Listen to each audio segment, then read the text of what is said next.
एक महात्मा के पास कोई व्यक्ति हमेशा प्रतिदिन उनकी सेवा करने के लिए जाता था और महात्मा से पूछा, गुरुजी मैं आपकी बहुत दिनों से सेवा कर रहा हूँ, आप वयोवृद्ध हो गए हैं, आपने आज तक के जीवन में क्या अनुभव पाया, क्या अनुभव सीखा, मुझे बताइए ना गुरुजी।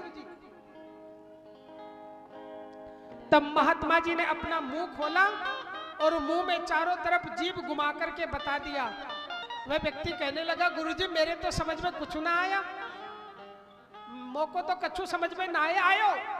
ब्रज भाषा समझते हो, वृंदावन की भाषा, मोको तो कछु समझ में ना आयो गुरुजी, एक बार फिर बताओ ना।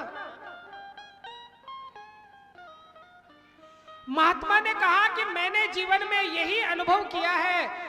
देखो दांत अकड़ करके खड़े रहते थे, जब मैं वृद्ध हुआ, बुढ़ापा आते आते सारे दांत मेरा साथ छोड़ करके चले गए है, अकड़ करके खड़े रहते थे। और मेरी ये जो जीभ है ना, नरम थी, झुक जाती थी, जिधर चाहता था उधर ही मोड़ लेता था, इसलिए आज तक मेरे पास बनी हुई है और अंत समय तक मेरे साथ ही बनी रहेगी।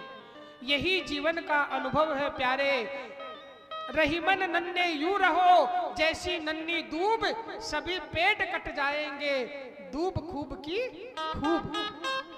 जीवन में यदि आनंदित रहना है, चैतन्य महाप्रभु कहते हैं, त्रिनाद अपि सुनीचे न तरोर अपि सहिष्णुना, ऐ मानिना मान देये कीर्तनीय सदा हरि। चैतन्य महाप्रभु ने कहा त्रिनाद अपि सुनीचे न, वेद कहता है प्रणावल अधियसी, हे मानव यदि तुझ जीवन की उन्नति की शिखर को छूना चाहता है तो विनम्र बन, अहंकार का अभिमान का त्याग करे, और प्रणावल अधियसी, झुकता वह है जिसमें जान होती है, अकड़ तो खास मुर्दे की पहचान होती है?